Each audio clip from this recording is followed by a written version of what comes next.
안녕하세요. 오늘 저희가 나눌 이야기는요. 예수님과 가나안 여인의 만남에 대한 겁니다. 다들 잘 아시는 내용이죠? 네, 딸을 고쳐달라고 간청하는 그 여인이요. 맞습니다. 근데 예수님 첫 반응이 좀, 그죠? 자녀의 떡을 취해서 개들에게 던지는 게 마땅하지 않다. 이 말씀이요. 네, 좀 당혹스러울 수 있는 부분이죠. 오늘 저희가 살펴볼 자료는 바로 이 장면에 대한 한 설교 말씀의 일부인데요. 특히 부스러기라는 단어에 아주 깊게 초점을 맞춥니다. 아, 부스러기요? 네. 보통은 여인의 그 큰 믿음에 감탄하잖아요. 그런데 이 자료는 어쩌면 이야기의 진짜 핵심이 그 부스러기, 그러니까 예수님 자신을 상징하는 부스러진 떡에 있을 수 있다고 말합니다. 흥미로운 관점이네요. 네, 그래서 이 익숙한 이야기가 어떻게 다르게 보일 수 있는지 한번 같이 파헤쳐 보려고 합니다. 좋습니다. 보통 이 이야기는 여인의 반응, 주님, 옳습니다마는 개들도 제 주인의 상에서 떨어지는 그 부스러기를 먹지 않습니까? 이 대답에 집중하죠. 그렇죠. 그 겸손함, 또 끈질긴 믿음, 막 부스러기 은혜라도 좋습니다 하고 매달리는 모습처럼 보이기도 하고요. 네, 많은 분들이 그렇게 해석하고 또 거기서 감동을 받으시고요. 그런데 이 자료는 바로 그 지점에서 질문을 던져요.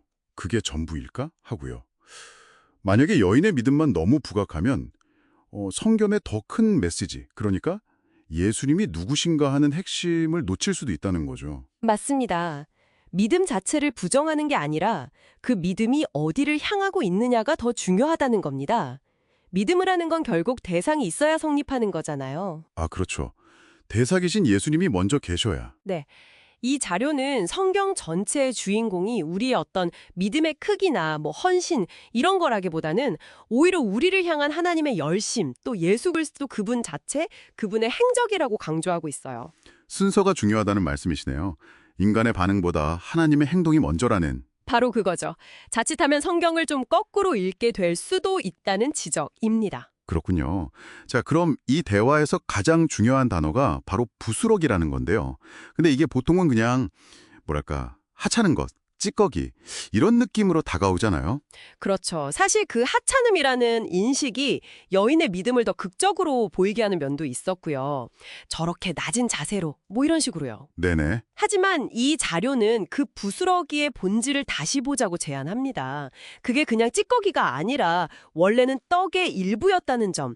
그래서 부스러진 떡이라고 표현하는 게 더 정확하다고 말해요. 부스러진 떡이요? 그냥 부스러기랑은 느낌이 확 다른데요? 네, 생각해보세요. 이 떡은 원래 한 덩어리였어요. 그리고 영광스러운 자리, 바로 상 위에 놓여 있었죠. 누구를 위한? 바로 자녀들을 위한 양식이었고요. 자녀들을 위한 양식, 상위에 있던 것. 그런데 그 떡이, 그 영광스러운 떡이 부스러뜨려져서 상 위에서 아래로, 마치 개들에게 던져지듯이 상 아래로 던져진 상패. 이게 바로 부스러진 떡의 이미지라는 거죠. 와, 듣고 보니 되게 깊은데요? 영광의 자리에서 부스러져서 아래로 내려왔다는 게 이거 혹시 예수님을? 정확히 보셨습니다. 자료는 바로 이 부스러진 떡이 생명의 떡이신 예수 그리스도를 상징한다고 해석해요. 영광의 보좌를 버리고 이 땅에 오셔서 십자가에서 당신의 몸을 기꺼이 부스러뜨리시고 찢기셔서 우리를 위한 생명의 양식이 되신 그 예수님 말입니다. 아, 십자가의 그 자기 내어주심을. 네. 그리고 더 중요한 건 이 부스러진 떡, 즉 예수님을 먹는 사람은 이제 그 떡의 원래 목적대로 하나님의 자녀가 된다는 거예요. 자녀의 양식이니까요. 그렇군요. 이 부스러진 떡을 먹으면 자녀가 된다. 그러고 보니 예수님께서 식사하실 때마다 떡을 떼어주시는 장면이 복음서에 계속 나오잖아요. 맞아요. 오병이어 기적 때도 그렇고 최후의 만찬 때도 그렇고. 엠마오로 가던 제자들하고 식사하실 때도 그 떼다는 말이 헬라어로 클라우, 이게 부수다, 쪼개다 이런 뜻이라고 하더라고요. 네, 그 클라오라는 단어가 의미심장하죠. 네. 특히 엠마오 이야기는 더 그래요. 제자들이 예수님을 그냥 지나가는 손님으로 알고 초대했는데 막상 식탁에 앉으니까 예수님이 주인처럼 떡을 들고 축사하시고 떼어서 나눠주시잖아요. 아, 맞아요. 손님이신데 주인처럼 행동하셨죠. 네, 자료는 이걸 예수님께서 의도적으로 하신 행동으로 봅니다. 내가 바로 이 생명의 양식의 주인이다.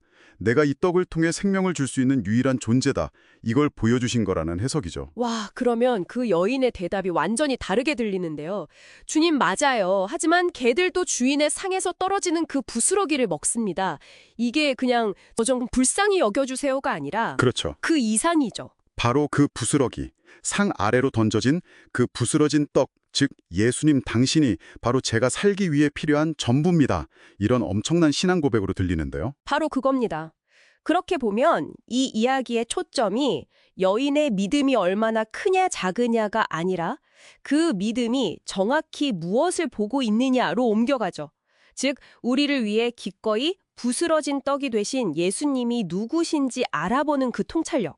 아, 결국 핵심은 예수님이 누구신가 하는 거네요. 네, 우리의 어떤 믿음이나 헌신 이전에 먼저 우리를 위해 자신을 내어주신 하나님의 사랑, 예수님의 그 헌신이 있었다는 사실, 이게 더 근본적이라는 거죠.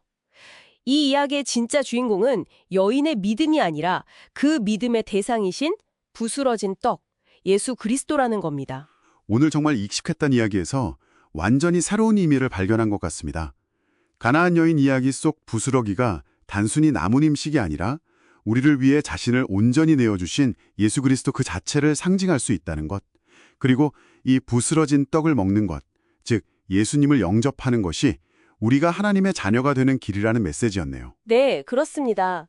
이 자료는 결국 그 여인의 고백을 예수님 한 분이면 제 삶은 충분합니다라는 믿음의 고백으로까지 연결시키고 있어요.